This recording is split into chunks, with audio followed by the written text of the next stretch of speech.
जय श्री कृष्णा। आइए सुनते हैं भौम प्रदोष व्रत कथा। भगवान शिव के प्रिय व्रत में से एक प्रदोष व्रत आज 15 मार्च मंगलवार के दिन रखा जा रहा है। मंगलवार होने के कारण इसे भौम प्रदोष व्रत के नाम से जानते हैं। भौम प्रदोष व्रत के दिन भगवान शिव के साथ हनुमान जी की भी पूजा की जाती है। इस दिन बजरंग बली का भी आशीर्वाद प्राप्त होता है। फाल्गुन मास के शुक्ल पक्ष की त्रयोदशी को भौम प्रदोष व्रत पड़ रहा है। इस दिन भगवान शिव और मां पार्वती की पूजा अर्चना की जाती है। आइए जानते हैं प्रदोष व्रत की पूजन सामग्री और विधि के बारे में। भौम प्रदोष व्रत के दिन सुबह जल्दी उठें। स्नान आदि से निवृत्त होने के बाद स्वच्छ वस्त्र धारण करें। इसके बाद भोले शंकर का ध्यान करें और मंदिर में दीप प्रज्वलित करें। संभव हो तो इस दिन व्रत करें। शिवलिंग पर गंगा जल पुष्प अर्पित करें। इस दिन विधि विधान के साथ मां पार्वती और भगवान शिव की पूजा की जाती है। लेकिन पूजा की शुरुआत गणेश जी की पूजा से करें। भोलेनाथ को भोग लगाएं। भोग लगाते समय इस बात का ध्यान रखें कि भगवान शिव को सिर्फ सात्विक भोजन का ही भोग लगाएं। आखिर में भगवान शिव की आरती और मंत्र जाप करें। इस दिन ज़्यादा से ज़्यादा भगवान का ध्यान करें। भौम प्रदोष व्रत की पूजा के लिए पुष्प, पंचफल, पंचमेवा, रत्न, सोना, चांदी, दक्षिणा, पूजा के बर्तन, कुशासन, दही, शुद्ध देसी घी, शहद, गंगाजल, पवित्र जल, पंचरस, इत्र, गंधरोली, मौली, जनेऊ, पंच मिष्ठान, बिल्वपत्र, धतूरा, भांग, बेर, आम्रमंजरी, जौ की बालें, तुलसी दल, मदार, पुष्प, गाय का कच्चा दूध, ईख का रस, कपूर, धूप, दीप, रुई, मलयागिरी, चंदन, शिव व मां पार्वती की श्रृंगार की सामग्री अर्पित करें। सूत जी बताते हैं, मंगल त्रयोदशी प्रदोष व्रत व्याधियों का नाश करता है, ऋण से मुक्ति प्रदान करता है, सुख शांति और श्री वृद्धि करता है।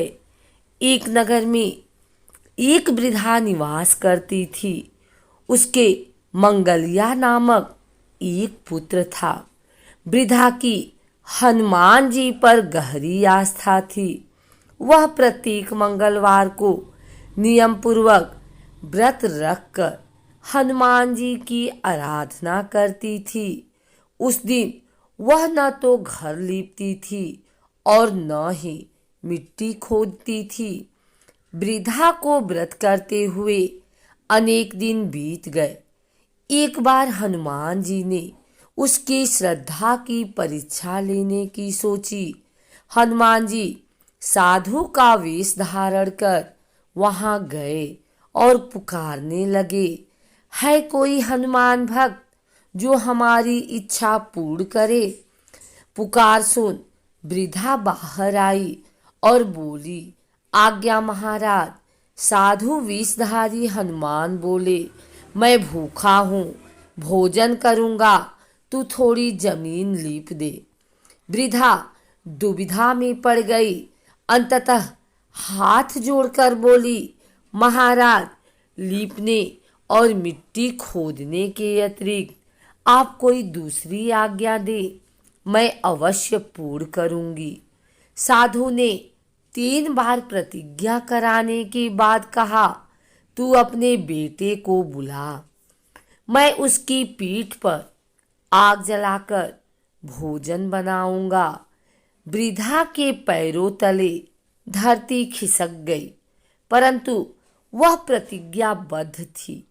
उसने मंगलिया को बुलाकर साधु के सुपुर्द कर दिया, मगर साधु रूपी हनुमान जी ऐसे ही मानने वाले न थे। उन्होंने वृद्धा के हाथों से ही मंगलिया को पेट के बल लिटवाया और उसकी पीठ पर आग जलवाई। आग जलाकर दुखी मन से वृद्धा अपने घर के अंदर चली गई। इधर भोजन बनाकर साधु ने वृद्धा को बुलाकर कहा, मंगलिया को पुकारो ताकि वह भी आकर भोग लगा ले। इस पर वृद्धा बहते आंसुओं को पोंछकर बोली, उसका नाम लेकर मुझे और कष्ट न पहुंचाओ। लेकिन जब साधु महाराज नहीं माने तो वृद्धा ने मंगलिया को आवाज लगाई। पुकारने की देर थी कि मंगलिया को आने में देर नहीं लगी।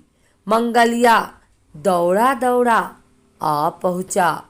मंगलिया को जीवित देख वृद्धा को सुखद आश्चर्य हुआ।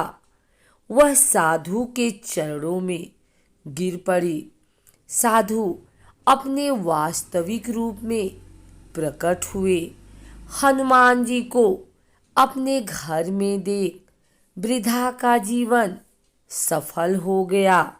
सूत जी बोले, मंगल प्रदोष व्रत से शंकर हनुमान भी रुद्र हैं और पार्वती जी इसी तरह भक्तों को साक्षात दर्शन दे कृतार्थ करते हैं।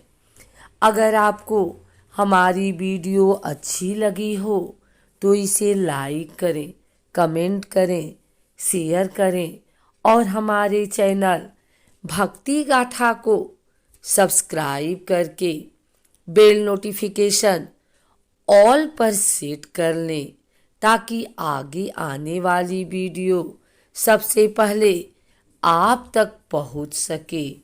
धन्यवाद।